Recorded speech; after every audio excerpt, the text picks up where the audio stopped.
And good morning, everyone. Welcome to Words of Wisdom, Moments of Meditation, a brand new episode. And we are headed into the upper classroom, and our topic today is going to be aging and how we age and how we accept the aging process. So I'm going in, and the door is open. I'll close it behind me. And there is the classmates, there is the staff, and let's get started. Good morning, everyone. Good morning. What a beautiful day up here in Connecticut, 80 some odd degrees. Spring has sprung, and I thank you all for coming in. Let's get right into things. I want to introduce the staff. We're going to do it a little bit different today. We're going to go backwards and we're going to end with everyone's favorite senior citizen. But let's start with a younger guy, our internet guy, Benjamin. Boom, he's got the screen lit up. He takes care of all the Facebook stuff. So thank you, Benjamin. Great job. Marianne, who's in charge of our program director, or is our program director, helps with the archives, looking things up, manages the emails. Make sure that I pronounce all the names properly, but I shouldn't have a problem today, Marianne. Everyone's favorite greeter, George by the door, helping people with pens and paper as they come into the classroom, helping people if they need certain things, sitting where they need to sit. So thank you, George by the door. Great job. And let's get over to the guy that looks really fantastic today. It never grows old. It's, say it with me, those of you new to the podcast, Stan, the coffee man. And good morning, Stan. What's in that beautiful coffee pot this morning? Lavazza, great company. My wife loves Lavazza. And the blend is Classico. Why did you choose that Classico, Stan? Because old cars are not called old cars, they're called classics. And since we're doing aging, we are classics. Very clever, Stan. I like that. And the Classico was a great flavor. Look at the sharing table. We have, kind of an old-fashioned thing, buttered rolls, buttered bagels, and of course, healthy foods such as granola bars and yogurts. And Stan, who helped out with the sharing table today? None other than Sullivan Senior Center here in Torrington, where we are recording this in the northwest corner of Connecticut. And I would, as a footnote, share with everyone, wherever you are in words of wisdom, moments of meditation land, get in touch with your senior center. They have wonderful trips. They have counseling. They even do taxes if you need that done. They have different types of things, nutrition programs, a lot of things that can help and aid and keep you going. So don't think that it's, just for old people. There are a lot of great things, especially the bus trips they have. So thank you, Sullivan Senior Center. And please find out where your center is in whatever state you're in or town and check it out. You don't know what you don't know. So today our topic is aging, and the subtitle is, how do we get there so fast, right? Are you all saying that? 1 minute you're 18 and the next minute you're 68 years old and you say, how did I get here so fast? But you do, you get there. And it's funny because when you're young in your 20s, you have mom and dad and then your grandparents, right? And then, the grandparents go on to heaven and then there's mom and dad and they become grandparents.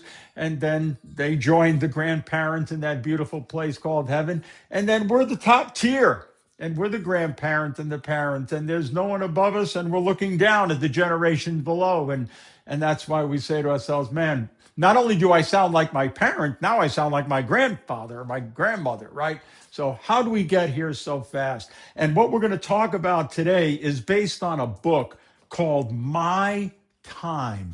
And it was written, or is written, by, let me get this woman's name right, Marianne? Abigail, let me see what we have here. Yes, Abigail, here it is. Abigail Tafford. And she wrote the book, My Time.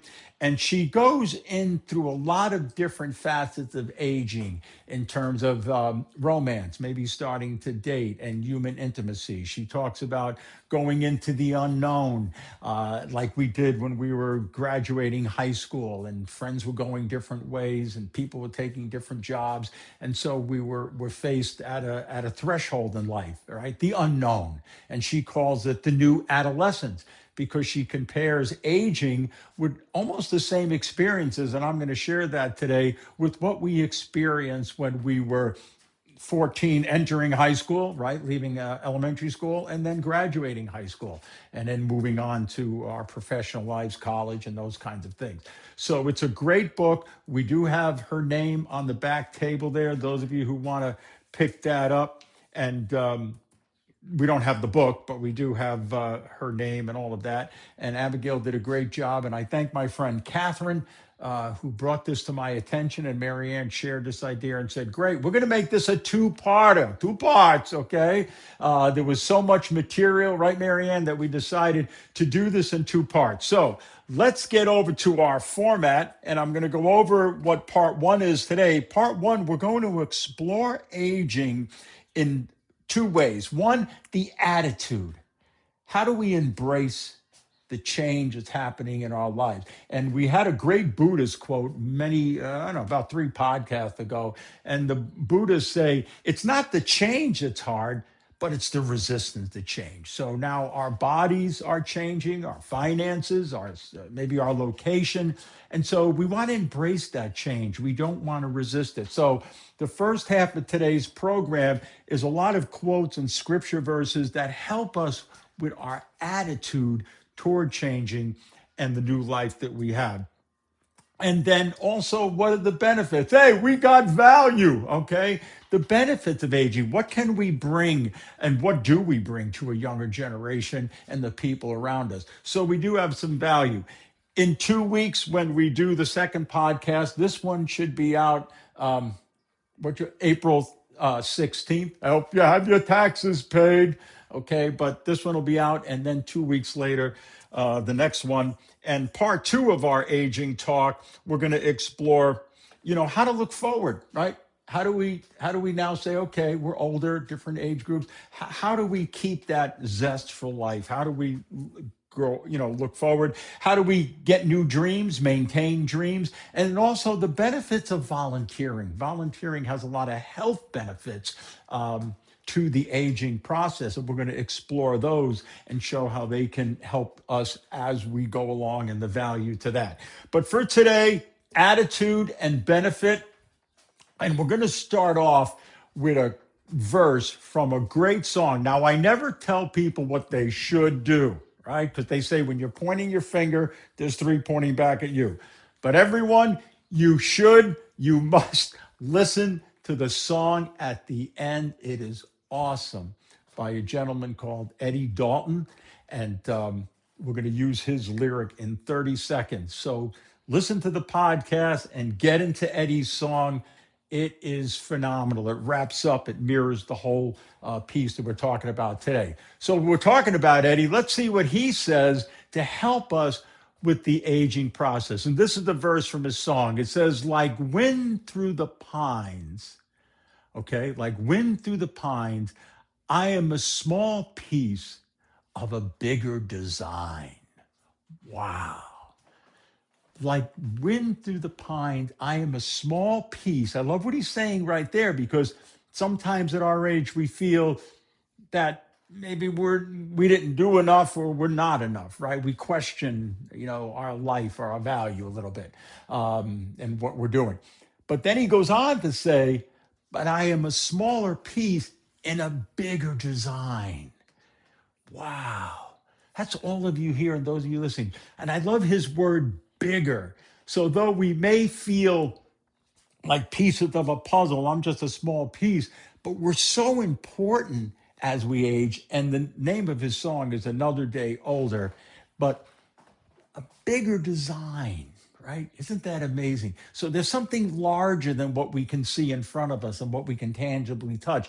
And we are a vital and an important part of that design. And I like the word design, because design is like you design a building, right? You design a landscape. It's got parts to it, and it's got color, and it's got stuff, okay? And so design is a wonderful word. So we're part of that bigger design. And I love what he says there, and you're going to hear that in his song. We go down to 2 Corinthians chapter 4, verse 16, and St. Paul says this, so we do not lose heart. All right, so we do not lose heart. All right. Through our old self is changing day by day so that we do not lose heart, though our old self is changing day by day. That's good. So that shares with us that even as we're older, right, when we're younger, we're growing, we're always a work in progress. But as we're aging, as we're older, say 55 to 100, as we're older, but don't lose heart because that change, and there's another great verse I'm going to use, that change is still happening. Okay, that change for growth, that change for betterment, that change for being part of that design is still ongoing. St. Paul encourages us. So don't lose heart, right? We're talking about attitude. Don't lose heart. Isn't that the first thing we lose is we lose heart? Well, I did that. I used to do this. I used to do that when I was young, right? All that stuff. We got to start to feed the mind and the subconscious mind with positive attitude thinking. So attitude is what we're going to get into now. And we start with some great attitude quotes right there. Here's the way I looked at this. Abigail called it the new adolescence. I called it the new puberty. Same thing. We've traded in the acne medication for hearing aids. All right. So we're in a new part of our life. And so what we're also going through is, you remember when you graduated high school, who was going to that college? Who was going to this college? Now in this part of our life, we might be retiring. We might be moving down to a different state, or some good friend of ours is now maybe going to California where their daughter is living. So there again is that disbursement of our friends, the disbursement of the life that we knew, all right? The life that we were comfortable with. Don't resist change, all right? And I used to tell my bereavement friends when I was in the bereavement group, you can't live the new life the old way. And yes, it's a new life because it's life. So every day is a gift. So even though we have a knee pain, we have a back pain, the elbow, those kinds of things, maybe not sleeping through the night because we get up now and then, but you can't live the new life the old way. And if we go to embrace, as we say, we don't resist change, then life becomes exciting again and we see our value.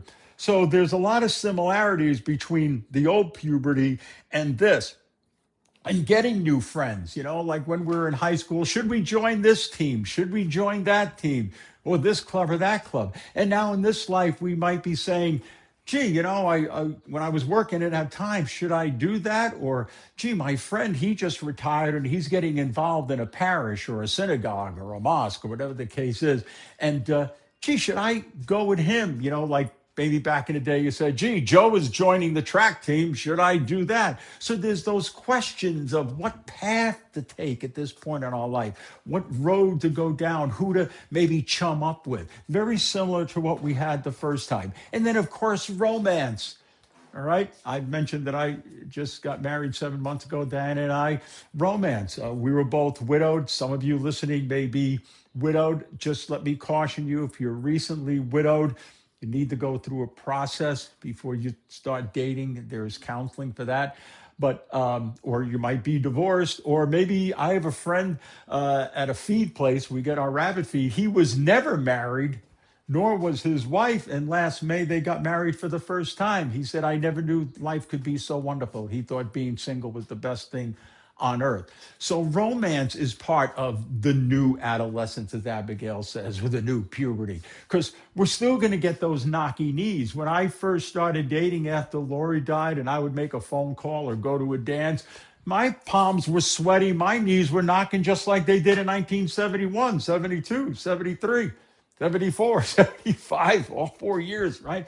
So we're going to have that nervousness. We're going to have that decision making. Do I really want to start with someone again? Do I want to date?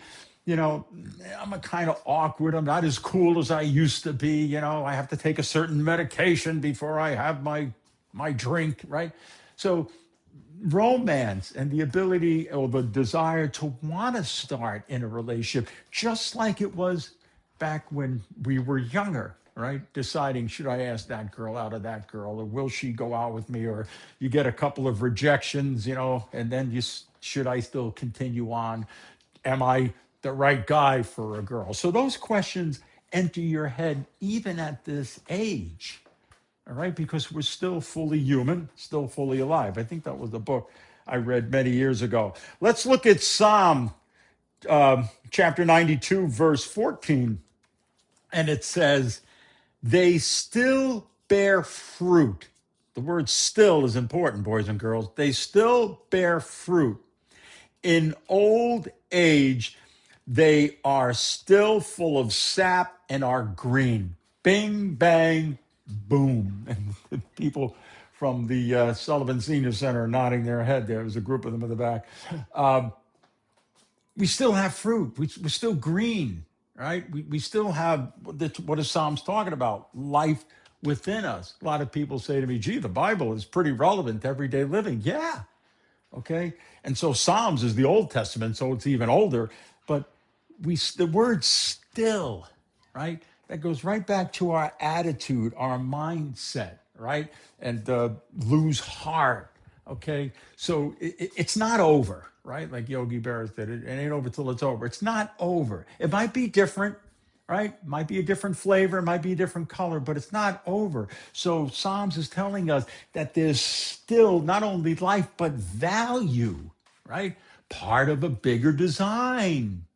Right? It's not just the youth that are building their careers and lives are part of the design, but we are part of the design too, just like our parents and grandparents were. Right? The design is continuous. The design is always going. Mary Harper Nichols, and my Mary Ann is nodding because I pronounced that right. Mary Harper Nichols says this. This is beautiful. I want everyone to put their pencils down.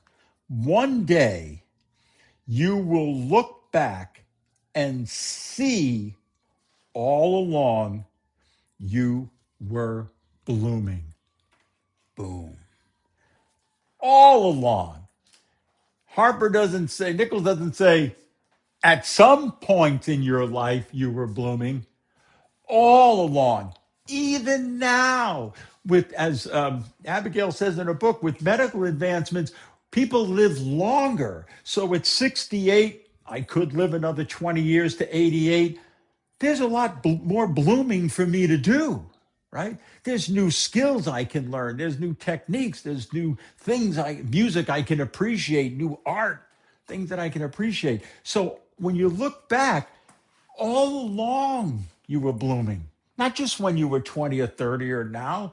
This podcast came out of a series of steps that started many years ago with the encouragement from my friend Catherine to take the Dale Carnegie course. If I have to pick a point where it started, right? And though there were stops and goes and maybe there was, no fruit on the tree for a while, but we got here. But when I look back, I see that all along I was being prepared for this. And all of you too. All of you are blooming. You, ma'am, are blooming. You're blooming, sir. You over here. And you're all individual, all gifted in certain ways. Isn't that wonderful? And those different ways, those different parts are part of what? Say it with me. The bigger design, which is great. We jump down to Philippians. St. Paul wrote Philippians chapter 1, verse 6, and listen to this. And I am certain, not I'm guessing, I am certain that God, who began a great work in you, will carry it out to its completion. Isn't that beautiful? Scripture doesn't say a great work in them. It doesn't say a great work in the football team, right? A great work in you. So like I just said, for you, sir, sitting right here, there's a great work going on in you that is different than the great work that's going on. Oh, this is your wife, the woman next to you, your wife, the great work that's going on in this gentleman over here and this gentleman over here. There's a great work going on in each and every one of you. And those of you in the back and those of you listening, precisely for you, designed for you. And that work is continuing. And God, however you see God, will carry that out to its completion. In other words, not going to leave you say, well, you're 55, you're 60, Toto finito, I'm done with you. Oy vey, you're on your own. No, it carried out the completion. So as we're living, as we're blooming, as we're growing, we are smaller pieces in a much bigger design.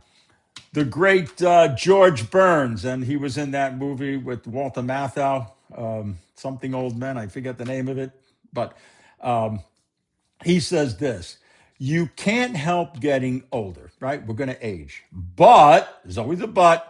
You don't have to get old. That goes right with our attitude piece, right? You don't have to get old. I know people that are 40 and they're old, and people in the back are nodding. I'm sure people listening. You know, old is a mindset. All right. You don't have to get old. You can continually do things. You may have to do them different.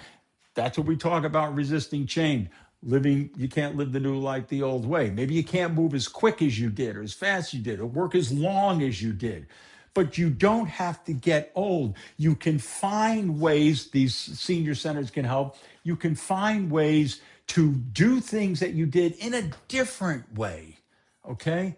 In a different way. It doesn't mean that it's bad. It just means you're doing it in a different way and that you still get the same results. But it's the way you approach your day, the way you approach life will affect the way you act. You know, people will say, not me, I'm stuck in my ways, I'm done. Oh, that is the most awful thing I've ever heard, because what you're doing is you're shutting door. That's it. Nobody's coming in. I'm me. I'm never going to change. That's not a healthy way to think. We can all, I had to change when I wasn't able to drive. When I was 40 years old, I had to reinvent myself, right?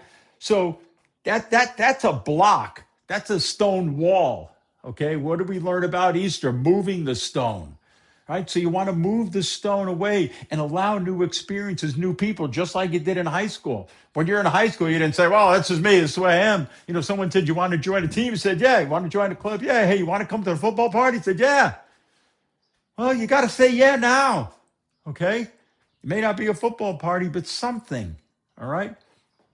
And then don't cross your hands and say, that's it, I'm stuck, I'm done. That's just what George Burns is talking about. Here's a great quote. This is another beautiful one. You guys can, we have copies of this, George, in the back? Okay. Franz Kafka, all right? Kafka, Kafka. And he was a Jewish Czechoslovakian writer. And he says this, listen to this. Anyone who keeps, the word keep is very important. Anyone who keeps the ability of seeing beauty never grows old. Bing, bang, boom. The word keep is so important because it gives us the power. We have the free choice, the free will to keep the ability of seeing beauty. And not only beauty in architecture or nature, but you know what the beauty is? Being thankful, being, being appreciative, being in the moment, in the present time, with the people and the events, things that you enjoy, things that give you joy, you give joy back. Okay? So keeps the ability to see beauty. Will never grow old. But the saint is still looking forward. Just what we said in our opening piece and what part two will be about, dreams. So you have the ability. Are you going to keep it, ma'am, or are you just going to let it go? Sir in the back, are you going to keep that ability or are you going to let it go? It's your choice. But if you keep the ability to see beauty, to be thankful, to be gracious, to be humble, to be joyful, those are beauties that see life beauties that keep you young. And that's what we're hoping to do here, boys and girls. And I hope people are getting a lot out of this. Let's look at, here's an easy name to pronounce, John Lennon, the great musician John Lennon. He was born October 9th, 1940, would have been 86th this October. And what he accomplished by age 40, but so young. We thought he was getting older at 40, remember? But what a great individual. Here's what he says, and this goes right back to the thing about seeing beauty. All right. Count your lives, count your life by friends, not years. Count your life by smiles, not tears. Boom. Are we so focused on the tears or so focused on what we materialistically have or don't have that we miss the smiles and we miss the friends? That we don't spend time with the friends of the smiles. My friend Barbara has a great grandson. His name is Theo. She loves when he smiles. She tells me when she gets together with her family how he's sitting up or doing this or laughing and making silly sounds and whatever. Even though she's older than Theo, she's not missing those smiles. And though we all have a little backache and neck ache and those types of things and taking this med or that med, like Barbara, we want to see the Theos. We want to see the smiles, not only the smiles of our family members, but friends and people that we meet along the way. So John Lennon is right. He's putting the focus on what really matters in our attitude of aging. Don't count your life by tears. Count it by smiles. Don't count it by years, but by the friends you have. If I counted my life by the friends I'd have, I'd be 250 years old. All right. So it's being aware of what's around us. And sometimes when we age, some of us become cynical and we begin to block things out and we go through life with blinders, right back to that. This is me. This is the way I am. It doesn't change. Okay. And that shuns things out. But if you keep the ability to see beauty, if you count your life in terms of friends and smiles, you'll feel much better and be healthier as you're going through the aging process. The attitude is so important. That's why I started with this. From the attitude, you can go on to tackling new things and growing spiritually, mentally, physically, all of that, joining a gym, not joining a gym.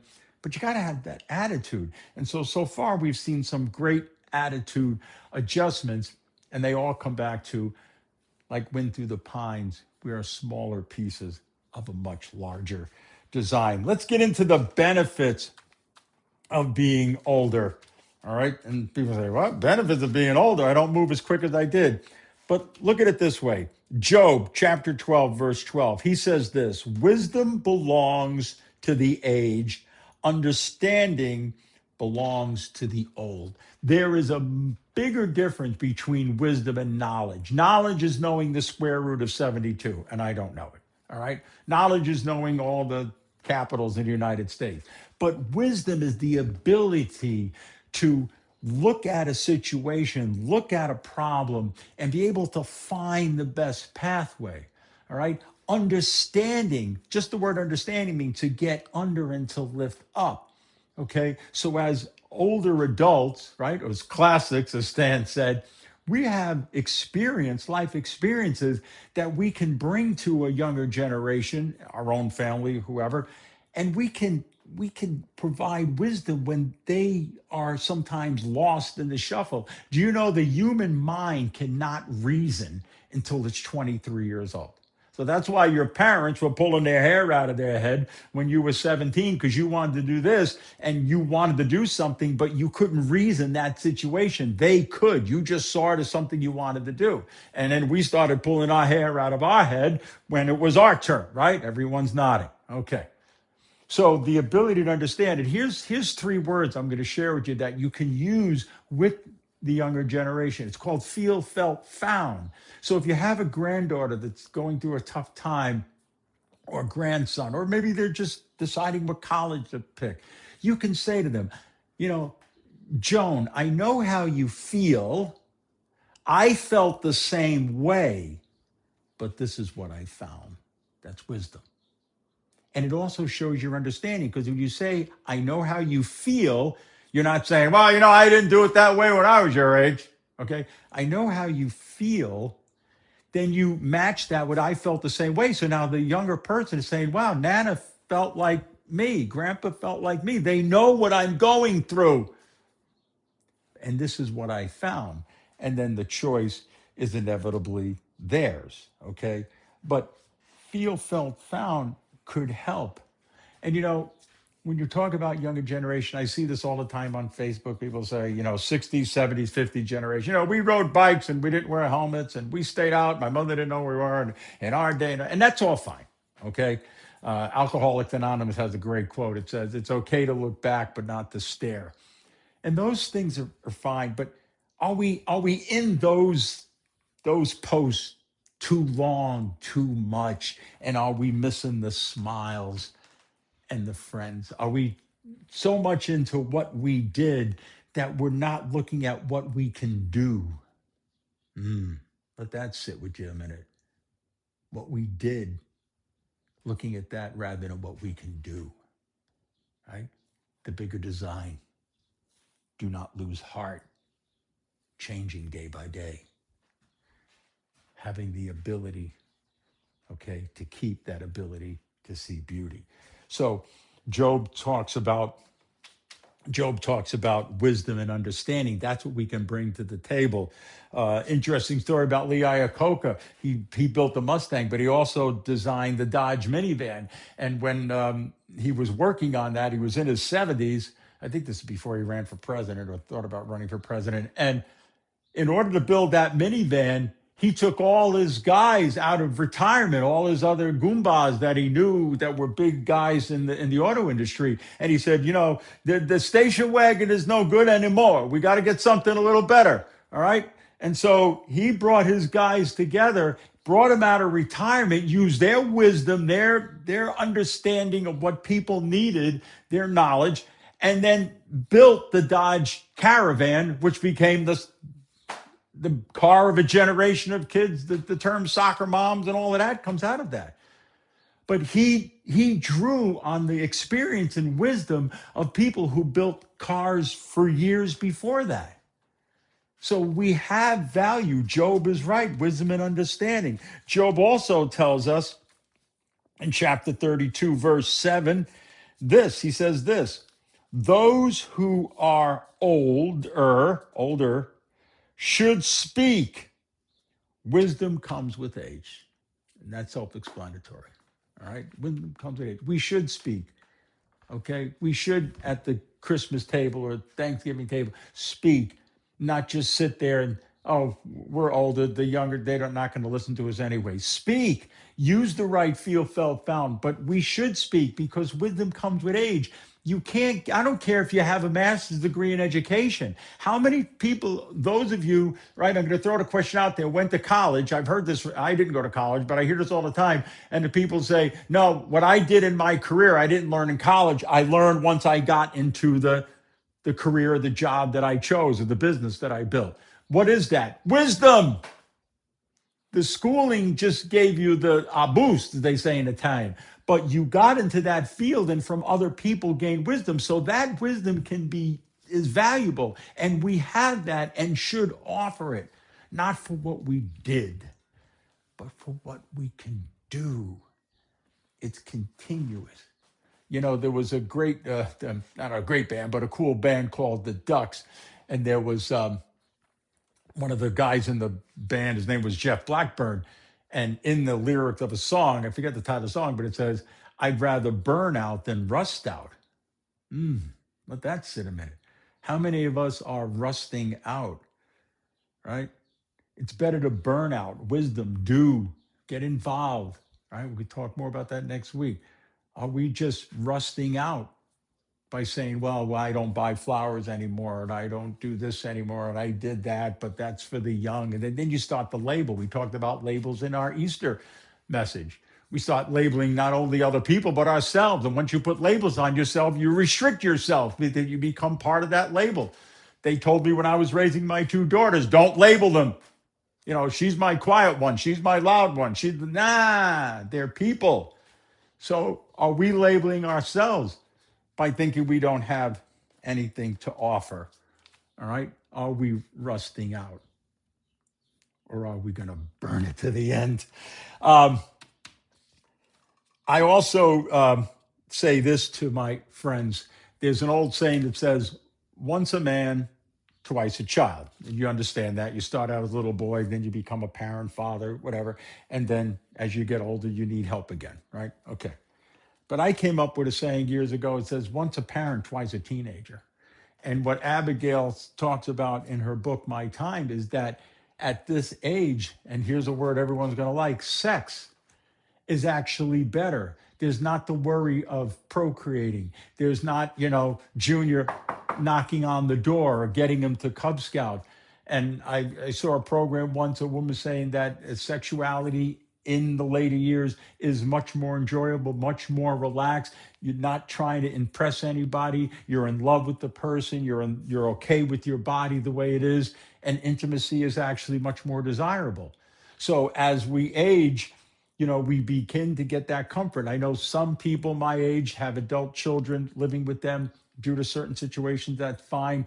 But also, too, we don't have the babysitting constraints. We don't have to be home at a certain time.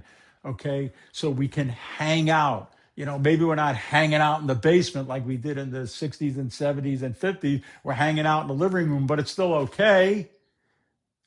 So we have that freedom, that ability to, hey, let's go to this concert, let's go to that, let's go to this, let's just take a walk, right? That freedom and that enjoyment of human intimacy is increased in your senior years because you don't have all the constraints. So once a parent, twice a teenager. I'm a teenager again. I love it. The only thing is I don't have hair, okay? You don't have the Brill cream, you don't have the hairspray, but you have the enjoyment of being with a person and living a full life, okay? So we do have benefits as we age, wisdom and more freedom. But we have to first adjust that attitude. Let's get over to our takeaway. And this is by Ingrid Bergman. Like I said, she's a Swede, yeah. And my wife is Swedish, so we like to have Swedish people on the podcast. Just some quick facts about Ingrid Bergman. And if you've ever saw Casablanca, the woman who says Rick when he's going on the plane, that's Ingrid Bergman. 5 decades her career span, and she won 3 Oscars, 2 Primetime Emmys, and 1 Tony Award. She's one of, I believe, only 5 actresses that have done what they call the Triple Crown. Won awards in all 3 of those categories, but 3 Academy Awards. I mean, an incredible career, and she is considered as one of the most influential women actresses for all time. So there are people today, here we go again with age, young people, young thespians studying theatrics who are probably looking at the works of Ingrid Bergman. So our lives as seniors is like dropping that rock in a pond. You see the ripples, but after a while, you don't see where the ripples go around the bend. But those ripples are still hitting a rock or a log or something. So the effect, like Ingrid Bergman, your life too, just because you're not Ingrid Bergman, is as important a greater design. Your ripples are being affect, not your wrinkles. Your ripples are being affect what you can give, what you know, what you love, your experience, your mind, the beauty of being you. So let's see what Ingrid Bergman says here in her takeaway quote. This is the great one. Ready? Getting older is like climbing a mountain. You get a little out of breath, but the view is much better. Boom. You get a little out of breath, but the view is much better. What a wonderful way to look at this. The view. What is Ingrid Bergman talking about? Appreciation, appreciating small things, appreciating time with family, appreciating time with your friends. The view is better. Why? Because you bring wisdom, you bring experience, you bring the fact that you still can see beauty. And so the view is so important. So my question to all of you when you leave here today is 2 things I want you to take away with this is, what is your view for you? Not your view for your brother-in-law. What is your view, man? You, sir, in the back, what is your view? Though you might be a little out of breath, what do you see better? What do you feel about better? What do you appreciate more and are grateful for more as a senior citizen than you were when you were younger? What's your view? Okay. And the other word I want you to take away with you is Eddie Dalton's word, um, a bigger design. I want you to take that word bigger and put it on your refrigerator. Bigger. Always think big. All right. When you think, what is Casey Kasem used to say? Keep your feet on the ground and reach for the stars. He used to have a top 40 show that my younger brother listened to. So you want to be realistic, but you always want to reach for the stars. Okay. And so, what is your view, like Ingrid Bergen? What are you reaching for? And what bigger design, that word bigger? Just keep that in with you today as you go about your week and take the opportunities that are available to you. Don't go through life with your arms folded. Don't think that you're done because you're not. Don't think that you can't learn something new because you can. And don't think that you can't love again because that's possible. All right. So, as we come to the close of the podcast, I just want to thank you all for being here today. I want to thank the team. Great work, everyone. And as we say at the end of every program, be yourself because everyone else is taken. And again, listen to this song. So, Benjamin, spin the vinyl.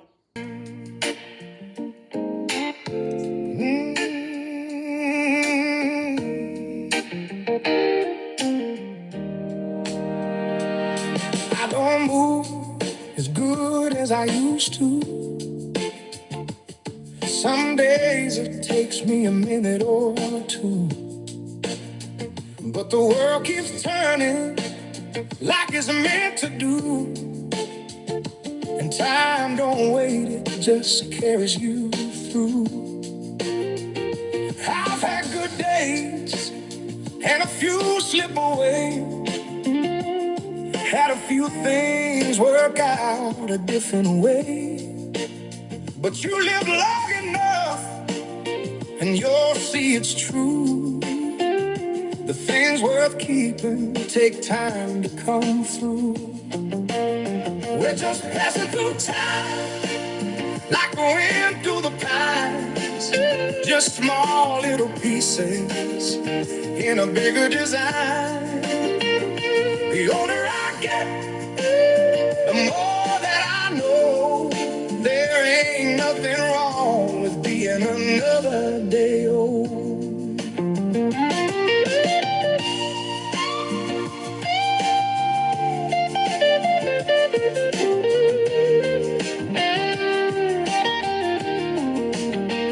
There's a long stretch of road and a sky full of blue, and the radio playing that worn out tape. Used to drive like I had somewhere better to go. Now I just let the miles roll easy and slow. I used to think youth was the place to stay. Like the best of life might fade away. But the older I get, the more it shows. Not everyone gets the chance to grow. We're just passing through time like the wind through the pines. Just small little pieces in a bigger design. The older I get, the more that I know there ain't nothing wrong with being another day old. I won't take it for granted. I won't forget my past. I'll move on forward and I'll make it last. Time don't stop and it don't rewind. But around every corner there's something to find. Yeah, we're just passing through time like a wind through the pines. Just small little pieces in a bigger design. The older I get, the more that I know. There ain't nothing wrong with being another day old.